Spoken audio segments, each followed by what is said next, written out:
Did you all hear about the massive amount of Wendy's franchises that are now going bankrupt? For quite some time, I've been telling people there was a tsunami of bankruptcies coming. We've been talking about that for about a year and a half. Now you're seeing it this entirety of this year come to fruition. Did you also hear about the huge medical information hack? All those startups that got hacked, and now all that medical information is out there. We're seeing hack after hack after hack. So then, what is the conclusion that I draw from that? I won't say we. I'll make it specific to myself. That something is wrong in the legacy system. I keep saying it, but there's so many people that go against that narrative, that idea. I think that everything supports that this legacy system is crumbling in every possible way. It's not just the financial system. You had one of the biggest banks in the world, ICB, or whichever acronym you want to use for that bank, they got hacked, right? You had a multitude of other banks get hacked. You have banks outright refusing when people's money are misallocated to give them their money back and honor their their duty, which there's legal proceedings for some of those things going on right now. But you can look that up. There's so much going on. The tsunami of bankruptcies. They have not found a way to also remedy the commercial real estate thing. I have a chapter in the end we're going to do on that. And so something is definitely broken in the global economy. And that's the problem when you have systems that follow one after another. It's a follow the leader type of archetype that they've been going by. Whatever the West does, mostly United States, everyone else follows suit, thinking that's the way to go. But here's the problem. If the leader falls into a hole, everyone else falls into a hole as well. Look at the problems that the financial system in Japan is now having, right? We all know China has its problems. The United Kingdom has its problems. Europe is definitely going through a struggle. I'm not sure about Australia, but last I heard, Australia was having some massive struggles as well. It goes on and on and on. So then what is the remedy? The remedy necessarily would be something new, something different. But do you save the old system? That is the question that people have to ask. And as it looks right now, it doesn't look like they're saving the system, which once again lends credence to the thought of a manufactured implosion at some point in the future. Now, once again, I want to say this because I have an article. It will probably be in chapter 3 of this video because chapter 1 will probably be XRP. Chapter 2 will be Solana news. And then chapter 3 will be a very interesting article. All right. From a reputable source. Now, we've had reputable individual and company and economists, one after another, saying that there is some sort of crash coming. And I don't just see that as, being in correlation with markets. No. Look at the way that the world is going. In every possible way, things are being brought down. Every possible way. I think there's a full restart at some point in the future that's going to be necessary. And no one's going to act to save it because do you waste the time and the energy and spend the capital to bring the system down when it's already going down? Maybe you help it a little bit. And I think some actors may be considering that and may actually have taken part in lending their energy towards its collapse. But majorly, you just let it fall. And right now, everything is falling. But let's begin here. I just want to give those introductory thoughts. It'll lead into everything I'm going to cover here today, which, by the way, if you can, I would kindly appreciate it. You click that like button. I'm thankful for that. All right. I appreciate every single one of you and everything that you do and every little bit of time you give me. This is from Coinpedia.com and it's titled Ripple and SEC have filed a joint briefing. Here we go. When that 2024 comes, tick tock, tick tock, tick tock. I'm telling you, talks of a settlement in the SEC versus Ripple lawsuit have been extended after a joint briefing filed by both parties. So it's been extended, folks. All right. It's a little bit more time. There you go. According to the report, both parties have agreed to focus on events before the SEC filed its complaint. The regulator requested 90 days to conduct its discoveries related to remedies. Ripple granted the request. It says, Ripple demonstrated a desire to collaborate, but the cryptocurrency business is still able to contest any findings made by the SEC. Now, wait a minute here. I want to insert something that goes along with what I was saying before. Now, with all that's happening, one has to ask themselves, how do you protect yourself? How do you protect your capital for if anything is indeed coming? that can be very, very ill. And I think that there is the high possibility. Yes, there is a very bad time period coming up. I personally, I already believe we're in a light version of a depression. I don't think there's any way around it. I'm starting to see more and more people saying that. I've been saying that for 2 years, right? And if people have been watching the final chapters of most of these videos, what are the big companies doing? Why? Why are they doing that? If you've been in the members only section, why are those big companies doing what they're doing? Ask them. This is not a game. This is very serious. But hey, what are you going to do? So it says here, let's continue on. They know something's coming. At least they believe something's coming. This is why they're protecting themselves. I have another members only video I'm about to make and post after this video here, after I get done with this one here. All right. And you tell me what you think when you watch that. I'll tell you. It says, in the end, Deaton clarified a $20 million settlement or less will be a noteworthy accomplishment for Ripple. However, this extension has affected the price of Ripple's XRP. That we know. Let's get past that part. Now we're going to get to a little bit of Solana news, right? Solana's been doing great money maker, super bullish into the future, and it just keeps getting better and better and better for Solana. So now, this is from cryptonews.com, and it's titled Solana Blockchain Games Thrive on the Epic Game Store. This is one of the biggest stores out there. This is where Fortnite is and all that other good stuff. All right. So this is huge. It says the number of Web3 games on Solana blockchain has grown substantially and amid the spike in the network's native token over the past month. According to Game 7's 2023 State of Web3 Gaming report, the number of crypto games on the Epic Game Store has increased from 10 in January to 69 in October. The report also revealed that Solana currently boasts a little over 125 games in its ecosystem, making it the fourth most popular blockchain network for game developers overall and the top non-EVM chain. It says these games encompass a range of genres, from ambitious sci-fi MMOs to fantasy pet battlers. That I don't care what kind of game it is. You have a lot going on. That's what matters to me. You have a lot of forward moving momentum, a lot of activity, a lot of building, and that screams bullish to me. That's what I'm here to make some money. I don't care about any sci-fi MMO, some battler. What do you even call these games? Sci-fi MMO, fantasy pet battlers. What is a fantasy pet? So like Pokemon type games, I guess. It doesn't matter. Put that money in the chain so I can make that money. That's all that matters. So this is super bullish in my humble opinion. This is major Solana based games, Star Atlas. Okay, then they go into some of these games and such. All right. So I think we sort of siphoned and extracted the important part of this article. And another reason, this is apart from all the other things Solana has going on that makes it very, very potent into the future. But now let's get into this important article here, because I want to read most of this article. I usually don't do that. I want to read most of this article because it is a telling article, potent. This is from financialtimes.com. People don't see what's coming. It's titled Central Bank's $1 trillion problem. You see, regular folks don't read stuff like this. They just don't. And so they're not privy and abreast to what's going on. Now, if they have a $1 trillion problem, you think they're not trying to solve it? But let's use deductive reasoning. They haven't been able to solve it as of yet, which means with the tools that they've had for decades now, that the solution is not found there. But nonetheless, they have to continuously be looking for a solution. So where then does the solution lie? Let's scroll down here. Let's give it a little bit of a read. Now it says this. From 2009 until the end of last year, net asset purchases by major central banks, the U.S. Federal Reserve, European Central Bank, Bank of England, and the Bank of Japan total $20 trillion. That figure must come down.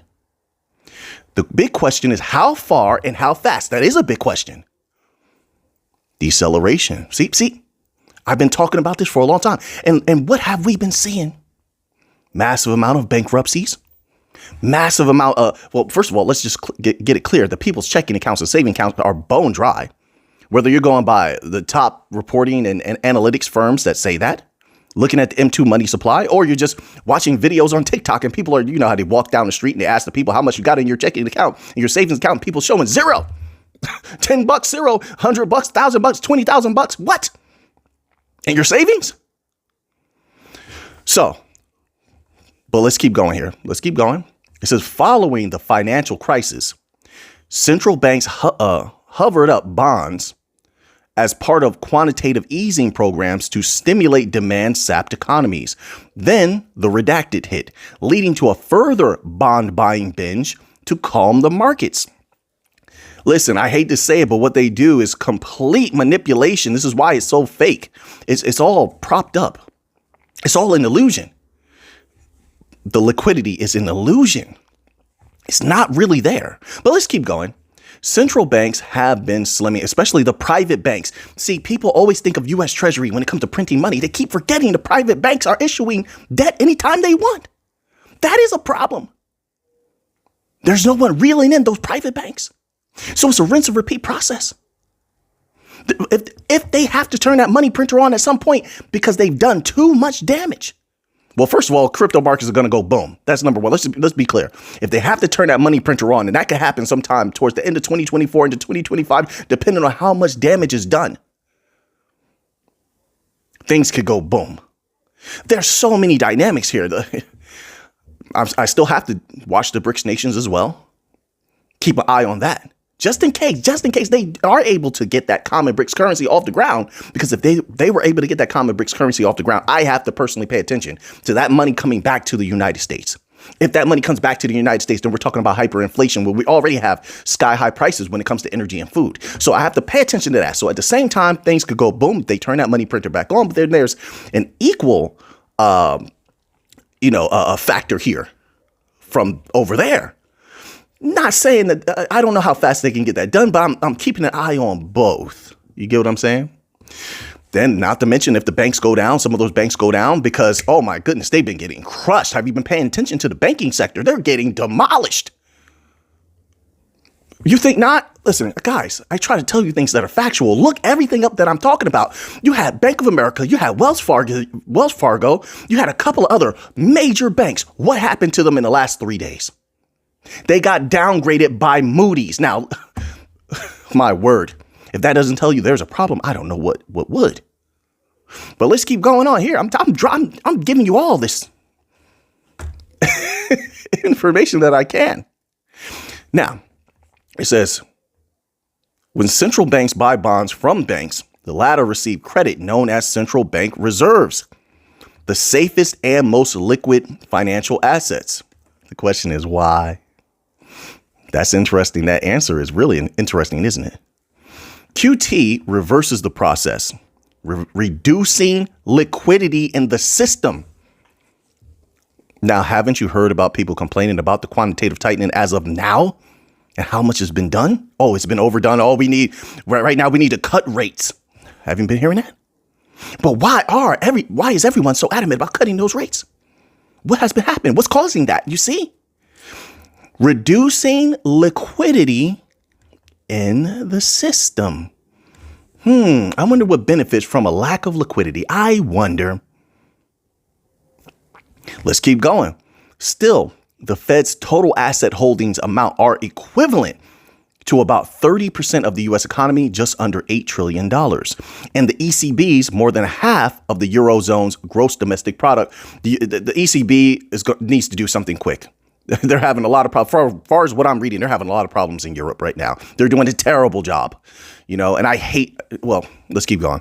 Maintaining too large a balance sheet leads to heightened financial instability. Too large? That's interesting. How much is the U.S. debt right now? Right? I mean, people are not seeing it. So excess reserves distort the private market for liquidity provision. Wait, what? Oh, they try to make that a little complicated. Excess reserves distort the private market for liquidity provision. Oh, you don't say. It's fake, is what you're trying to say, right? It's all propped up. Create, distort the private market. It's an illusion. Create dependence on the central bank. You think they didn't want that? You think that they don't want to reel all these banks in? And what did I tell everyone? I told everyone the small to medium-sized banks want to break away. This is why they're signing up with systems like RippleNet. They're on the phone with Stellar and Algorand. Because they want to break free from that control. They're not allowed to do what they want to do right now, grow how they want to grow. And they feel just like individuals feel, hey, we want to be able to say sky's the limit. Once again, they're telling in this article, they're telling people this. It says create dependence on the central bank. Interesting. And as Andrew Hauser, their name dropping here, an executive director at the Bank of England, another one working with Ripple, working with Quant at the Bank of England, outlined in a recent speech, it can incentivize inappropriate risk taking. It can also raise operational and reputation risk for central banks. Why is that? Because it means they cannot be trusted. The banks are going down. I don't know when. I just know they're in trouble. The people are going to get wind of this. Reporters like myself, researchers and reporters are going to continue to talk about this. And we're going to win. New financial system to dominate. So when interest rates rise, at least I hope so, the opportunity is there. It is big time. It says, when interest rates rise, central banks suffer losses on their bond portfolios. Yeah, unrealized losses. They're sitting on massive unrealized losses. How long can they do that? It says, and pay out more interest on bank reserves created by quantitative easing. Quote, many central banks are now facing big financial holes. They're saying it now. I don't have to. See, I say this a lot, but it seems like it hits harder when these so-called reputable figures say it. They're now facing big financial holes. You think that's why they all have in the tiny, tiny print where most people don't even read, they have the bail-ins. Oh yeah, you get bailed in. Yeah, because they can take all the risk in the world, be inappropriate like this says, and just take your money. And if anything happens, the FDIC, well, this can't happen in certain other countries. I don't know if they have a system like the FDIC, but let's take the United States into account. They'll just take your money. That doesn't sound good to me. Let's keep going. It says, which are politically uncomfortable. Oh, politically uncomfortable because, if the people were to find out en masse about all of this, these big financial holes, buy-ins, bail-ins, the risk taking that banks do. People don't know that the banks play with your money like they're shooting dice on the corner. The people don't really know that. They think I've met people, they really believe that their cash is sitting inside that bank. They're just holding it for them. And I'm just flabbergasted. They're out there. They're trying to increase their clams, the chowder, the chicken, the bread. They're trying to increase their money off of your money. You're lending your money to them when you have a savings account, right? Or checking account, however that works. They're going to play, baby. Oh, yeah.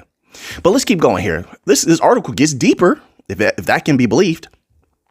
It says, although the cost is covered by treasuries, it is hardly good for the public image of the central banks. The aim of quantitative easing should be to calm markets or provide stimulus when rates are already low. If it is not unwound, central banks risk being seen as financing government deficits. There is a debt crisis right now, a debt spiral. I saw some articles the other day. You type in on Google, U.S. debt spiral, you're going to see those articles. All right.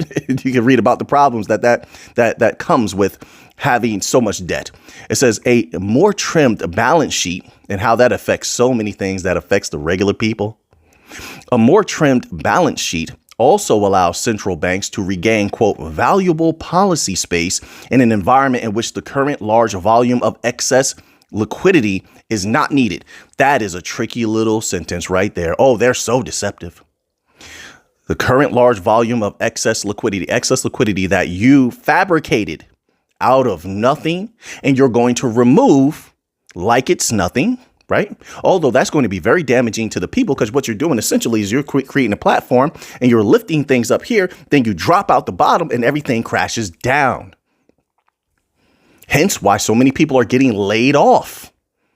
Yeah, losing their jobs. Right.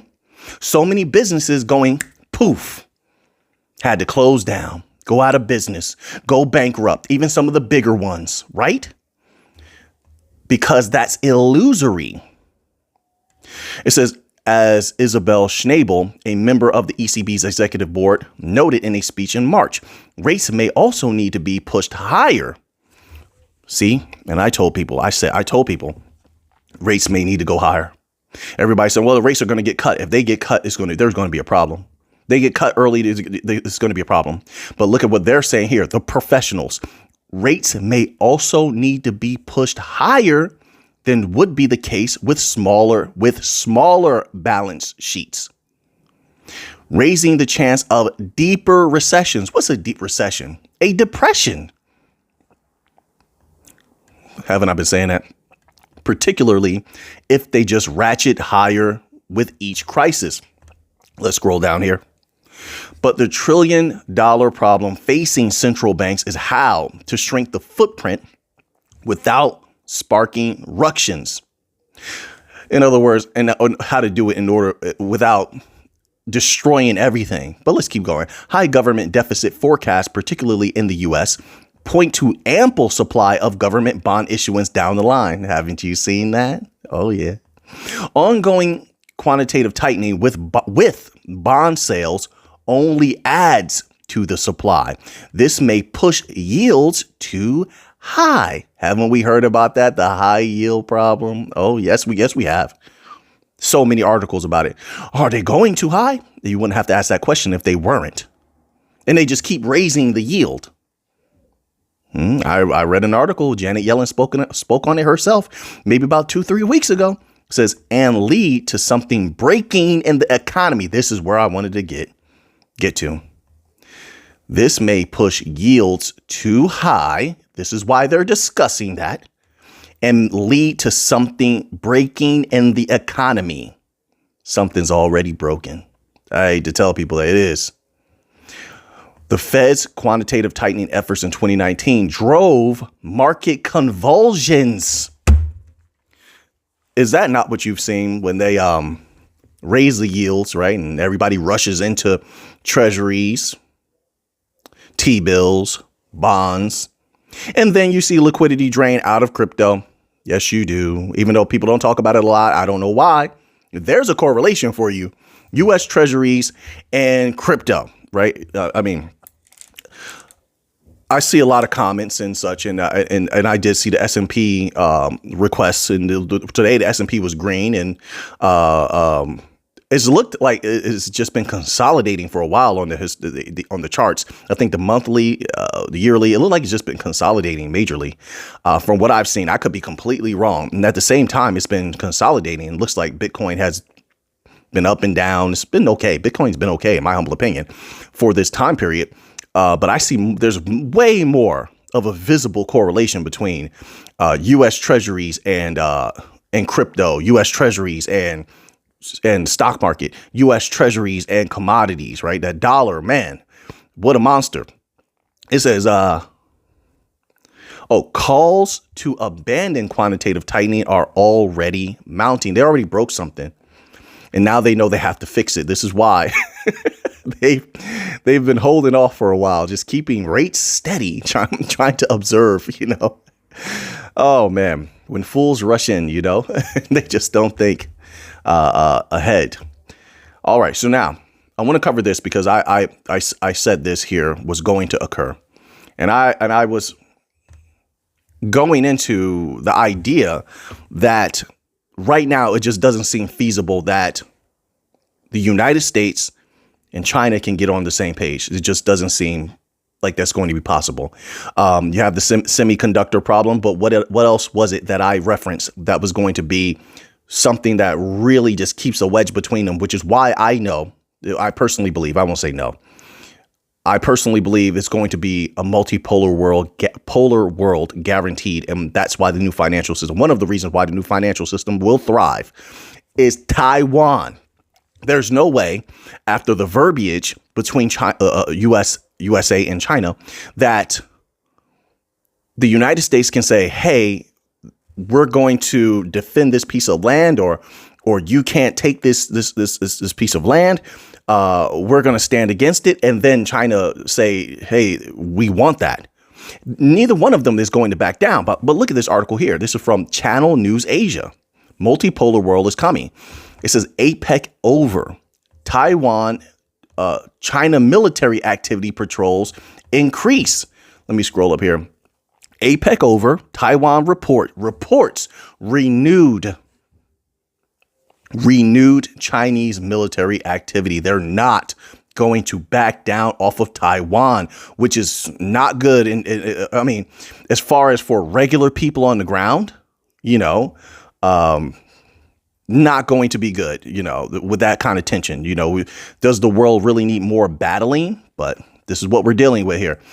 Taiwan reported renewed Chinese military activity around the island on Sunday, with 9 aircraft crossing the sensitive median line of Taiwan Strait and certain types of ships, carrying out, quote, combat readiness patrols, unquote, which means there is still a direct possibility of military conflict over there, which definitely, I think at this point, if we're going to go by U.S. verbiage, would include them, you see. But I just wanted to put that out there because I said this before, like that meeting.